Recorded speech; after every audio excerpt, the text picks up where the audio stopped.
India में पिछले 3 महीनों से गर्मी काफ़ी तेज़ी से बढ़ते जा रही है और जब गर्मी बढ़ती है तो पानी की डिमांड बढ़ती है, पानी का यूसेज बढ़ता है और इसी के साथ साथ पावर कट्स भी होते हैं।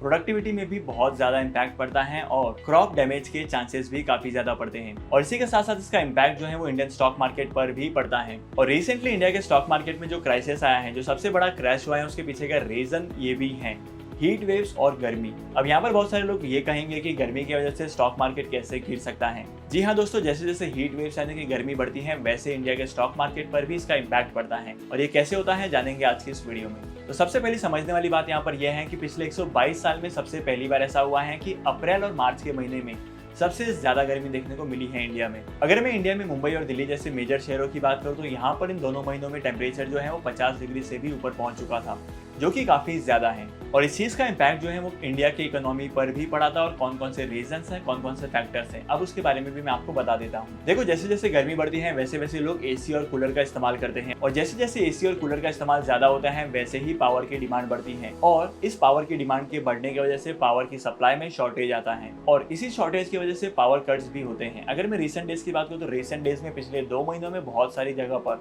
लंबे लंबे पावर कट्स हुए थे। कहीं कहीं पर 2 घंटे के लिए पावर कट हुआ था तो कहीं पर 8 घंटे के लिए, कहीं पर 16 घंटे के लिए भी पावर कट होते थे। और इन्हीं पावर कट का इम्पैक्ट पड़ता है बहुत सारे इंडस्ट्रीज पर, क्योंकि बहुत सारे कंपनीज को जो पावर के सेक्टर में काम करती हैं और इसी के साथ साथ जो इन पावर के बेसिस पर ही काम करती हैं उनको प्रॉपर एनर्जी मिलती नहीं है और यहाँ पर इनका प्रोडक्शन जो है वो ठप हो जाता है। और सेकंड इंपॉर्टेंट चीज यहाँ पर ये है कि क्रॉप्स जो होते हैं वो भी डैमेज हो जाते हैं, क्योंकि इंडिया में बहुत सारे क्रॉप्स ऐसे हैं जो गर्मी के सीजन में बहुत अच्छे से ग्रो करते हैं, लेकिन अगर गर्मी एक लिमिट से ज्यादा हो जाती है तो यहाँ पर ये क्रॉप्स भी जो है वो बर्बाद हो जाते हैं। और अगर मैं डेटा की बात करूँ तो टोटल प्रोडक्शन का 15% जो है वो क्रॉप डैमेज हो चुका है गर्मी की वजह से। और इसी डैमेज की वजह से इंडिया और इसी के साथ साथ ग्लोबल में भी इस चीज़ का इम्पैक्ट पड़ा है।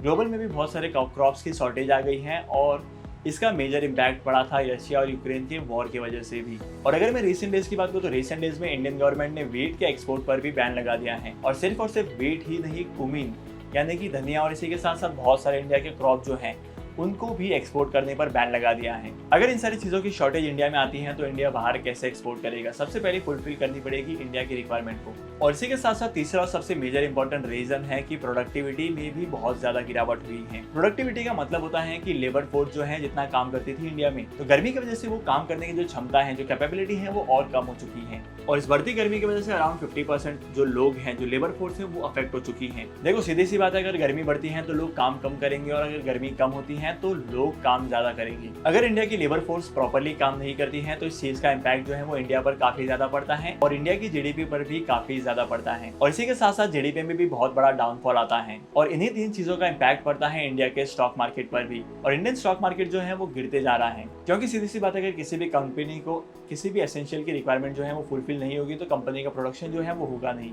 अगर कंपनी का प्रोडक्शन नहीं होगा तो कंपनी के प्रोडक्ट जो है वो मार्केट में नहीं आएंगे, कंपनी की सेल कम होगी, रेवेन्यू कम होगा और इसी के साथ साथ कंपनी के शेयर्स की प्राइस भी कम होगी। इंडिया का स्टॉक मार्केट काफी ज्यादा नीचे आ चुका है और अगर आपको शेयर मार्केट में इन्वेस्टमेंट करना है तो ये बहुत सही टाइम हो सकता है, क्योंकि बहुत सारी कंपनीज के शेयर्स की वैल्यू जो है वो अपने ऑल टाइम लो पर पहुंच चुकी है और अगर आप यहाँ पर इन्वेस्टमेंट करते हैं तो आप काफी अच्छे पॉइंट पर इन्वेस्टमेंट करते हैं। शेयर मार्केट में इन्वेस्टमेंट करने के लिए आपके पास एक डीमैट अकाउंट का होना बहुत जरूरी है। अगर आपके पास एक डीमैट अकाउंट नहीं है तो आप डिस्क्रिप्शन के लिंक का इस्तेमाल करके डीमैट अकाउंट ओपन कर सकते हैं और स्टॉक मार्केट में इन्वेस्टमेंट करना स्टार्ट कर सकते हैं। और इसी के साथ साथ आज की इस वीडियो को यहीं पर खत्म करते हैं। अगर आपको आज की इस वीडियो का कंटेंट वैल्यूएबल लगा है तो आप इस वीडियो को लाइक करना, शेयर करना। इसी के साथ साथ अगर आप इस चैनल पर नए हो तो इस चैनल को सब्सक्राइब करो। मैं आपको मिलूंगा अगली वीडियो में नए टॉपिक के साथ, एक इंटरेस्टिंग टॉपिक के साथ। तब तक के लिए signing off, happy investing and good bye.